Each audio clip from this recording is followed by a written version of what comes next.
बिस्मिल्लाहिर्रहमानिर्रहीम। अस्सलामु अलैकुम वरहमतुल्लाहि तआला वबरकातुहू। मुअज़्ज़ज़ नाज़रीन किराम, मैं हूँ फ़िरदौस रज़ा ख़ान और आप देख रहे हैं MF तालीमात। हज़रात, कल मैंने वीडियो शेयर किया था फ़ातिहा के ताल्लुक़ से, जिसमें बताया गया था कि फ़ातिहा का तरीक़ा क्या है, फ़ातिहा में क्या क्या चीज़ें पढ़ी जाती हैं। ये सारी चीज़ें मैंने उसमें बताया था।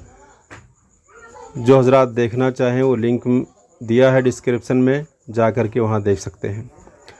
आज उसी फ़ातिहा के ताल्लुक़ से सवाल आया कि क्या फ़ातिहा बग़ैर वज़ू के दिया जा सकता है, कि बिना वज़ू किए फ़ातिहा पढ़ना कैसा है, पढ़ने वाला गुनहगार होगा या नहीं होगा, फ़ातिहा कब नहीं पढ़ना चाहिए।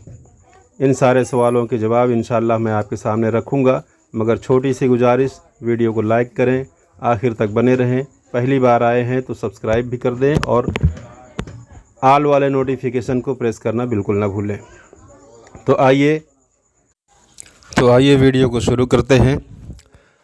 तो हज़रात, जैसा कि आप जानते होंगे कि फ़ातिहा के अंदर में कुछ कुरान मुक़द्दसा की सूरतें पढ़ी जाती हैं। तो कुरान पढ़ने का मसला ये है कि जब इंसान कुरान को छू करके पढ़ता है तो उसके लिए वज़ू करना शर्त है। पाक होना तो है ही है, लेकिन छू कर हाथ में ले करके छू करके पढ़ने के लिए वज़ू होना भी शर्त है। बग़ैर वज़ू कुरान को छूना ये नाजायज़ है। तो चूँकि फ़ातिहा के अंदर में कुरान मुक़द्दसा की सूरतें पढ़ी जाती हैं, इसलिए पाक होना तो शर्त है कि नापाकी में कुरान की तिलावत नहीं की जा सकती है। तो फ़ातिहा में भी कुरान की तिलावत की जाती है, सूरह मुबारका पढ़ी जाती है, तो नापाकी में पढ़ने का तो सवाल ही नहीं उठता।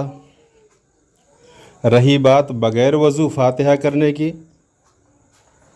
तो जब जो ज़बानी कुरान मुक़द्दसा की सूरतें याद है उनको पढ़ा जाता है। अक्सर वही सूरतें पढ़ी जाती हैं फ़ातिहा के अंदर में जो लोगों को ज़बानी याद होती हैं, जैसे चारों कुल हो गया और सूरह फ़ातिहा हो गया। तो इनको बग़ैर छुए पढ़ना है तो उसमें वज़ू शर्त नहीं है। बग़ैर वज़ू के भी फ़ातिहा पढ़ी जा सकती है, ये जायज़ है, इसमें कोई गुनाह नहीं है। लेकिन अगर वज़ू करके फ़ातिहा पढ़ेगा तो सवाब ज़्यादा है। बेहतर ये है कि आदमी पाकी के साथ साथ बावज़ू भी रहे, और बावज़ू रह कर के पढ़ना जो है ये ज़्यादा सवाब का काम है। लेकिन अगर कोई वज़ू नहीं किया, वैसे ही फ़ातिहा पढ़ दिया, तो उसने कोई गुनाह नहीं किया, इसमें कोई हर्ज नहीं है, फ़ातिहा हो जाएगी।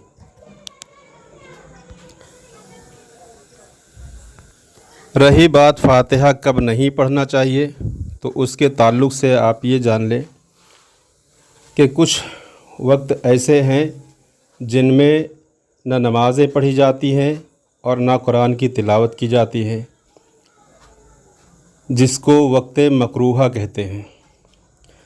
जो सुबह सूरज निकलने के 20 मिनट तक है और दोपहर में ज़वाल का वक्त होता है, वो लगभग पौना घंटा होता है। वो दूसरा मसला है कि कब कितने बजे से शुरू होता है, कितने बजे ख़त्म होता है, इस वीडियो में मैं नहीं बता सकता। शाम को सूरज गुरूब होने से 20 मिनट पहले से शुरू होकर के सूरज गुरूब होने तक ये वक्त मकरूहा होता है। इसमें नमाज़ें पढ़ना और कुरान की तिलावत करना मना है। तो चूँकि फ़ातिहा में भी कुरान की तिलावत की जाती है, इसलिए इन औकात में फ़ातिहा भी ना पढ़ी जाए। तो इस वीडियो में आपने जान लिया कि इन 3 वक्तों में फ़ातिहा नहीं पढ़नी चाहिए, कुरान की तिलावत नहीं करनी चाहिए जब वक्त मकरूहा हो। और फ़ातिहा करने के लिए वज़ू शर्त नहीं है, मगर बेहतर है कि आप बावज़ू हो कर के फ़ातिहा पढ़ें और कुरान की तिलावत बग़ैर छुए कर सकते हैं बग़ैर वज़ू, लेकिन छूने के लिए वज़ू करना शर्त है, ये ज़रूरी है। अगर छू करके पढ़ना है, हाथ में लेकर पढ़ना है तो फिर वज़ू करना शर्त है। और अगर सिर्फ़ देख कर पढ़ना है या ज़बानी याद है तो पढ़ना है तो उसके लिए वज़ू शर्त नहीं है, मगर वज़ू कर लेना बेहतर है।